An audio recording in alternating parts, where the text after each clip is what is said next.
Okay, guys, so now we are looking at the properties of the logarithms. So we are going to look here first and write down the product property.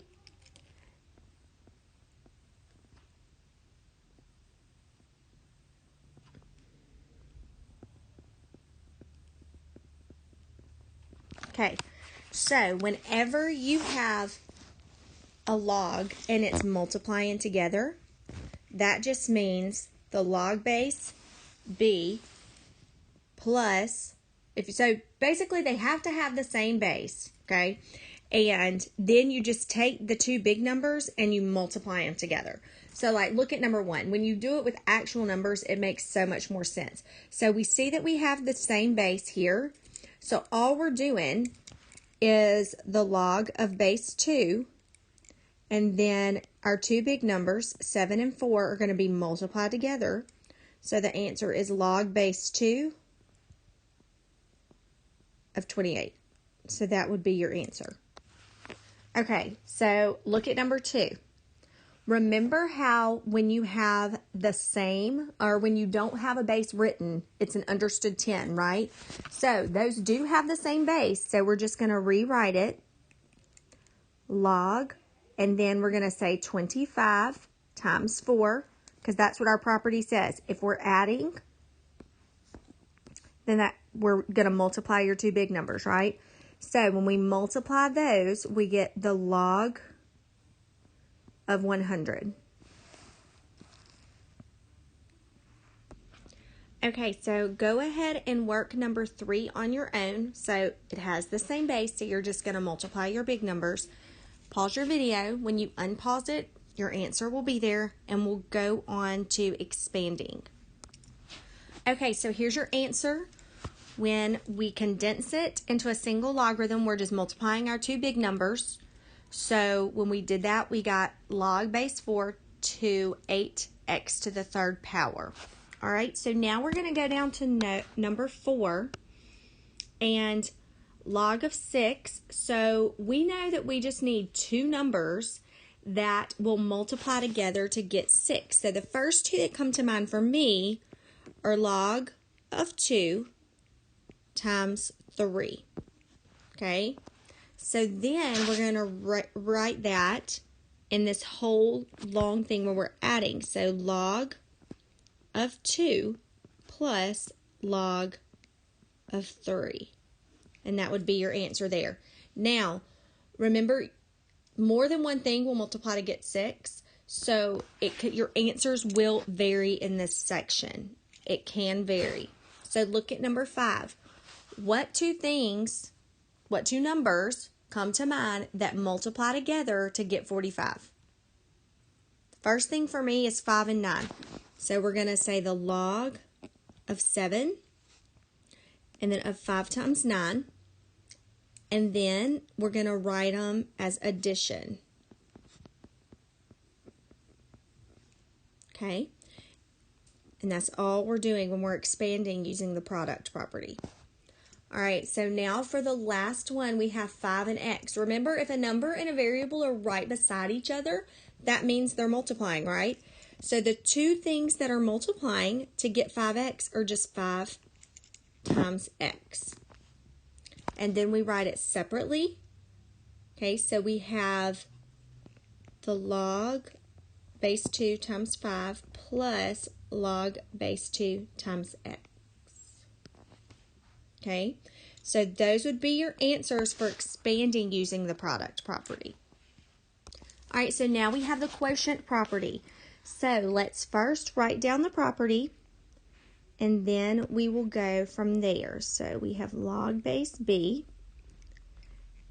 m minus log base b n.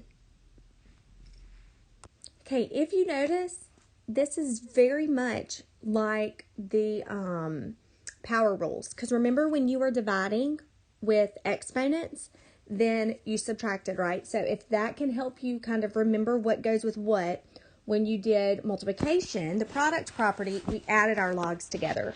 But with division or the quotient property, we're going to subtract our logs. So So come over here to log base 3 of 24 minus log base 3 of 8. So just like before we multiplied our big numbers, we're just going to divide them. So the way we're going to write this is log base 3, 24 over 8.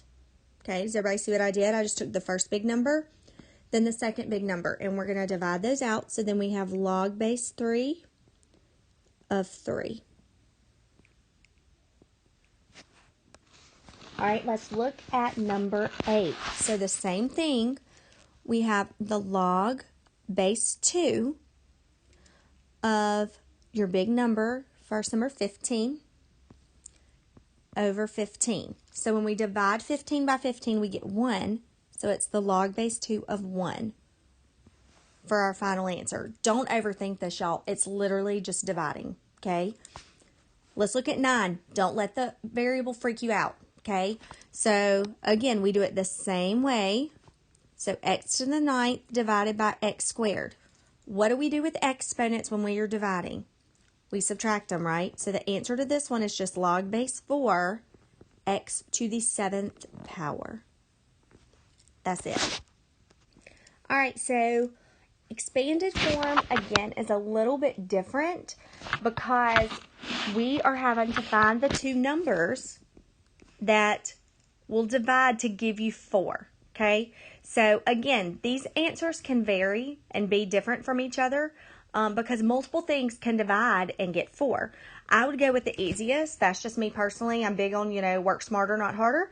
And so the first two numbers that come to mind for me are 8 and 2 will give you 4. So we're going to write that as the log base 8 and then 8 divided by 2. And so then when we expand it out to look like this does right here, we'll have log base 8 of 8 minus log base 8 of 2. And that will be your answer in expanded form.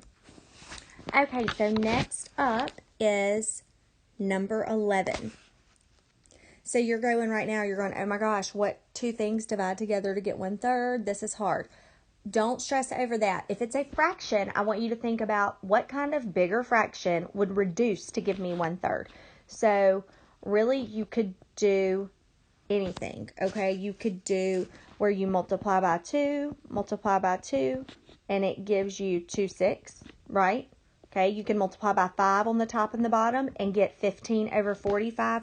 So there are so many answers that would work for the expanded form. But I hope that makes sense, where it's like if you have a fraction right here, then you will just need to multiply by the same number to get a new fraction, which is going to be what you're dividing, okay? That would reduce to 1/3. Okay, so when we write this, we're going to say the log of base 5 and then 2 divided by 6. So it would be log base 5 of 2 minus the log base 5 of 6 for our expanded form. All right, the last one is already in a fraction. Let me kind of do this to where you can see and erase some of it. So number 12, since it's a variable divided by a number, we can't really do a whole lot with that other than go ahead and skip straight to expanded form, where we would write it as the log, sorry, not base m, because it's got a base of 10. Okay, so the log of m minus the log of 7. Okay, so that is the quotient property in condensed and expanded form. Okay, so power property is written right there in purple, so go ahead and write that down first and then I'll talk about it. Like I said before, all of these make so much more sense whenever you're actually working with real numbers. So whenever you are condensing it, all you're doing is you're taking your big number in the front and that's going to become your exponent. So it would be log base 4 of 2 to the 5th power. See how in the actual property we look and see we have m to the n power and n is right here. So that means we're just moving it back up to that exponent. So then we are going to actually work out to the 5th power. Put it in your calculator, and it's log base 4 of 32. And that's it for the expanded form. For 14, again, we're just going to move this first number to your exponent of your x. So it's going to become x to the 7th. Can we simplify that? No, we can't, because it's just a variable to the 7th power.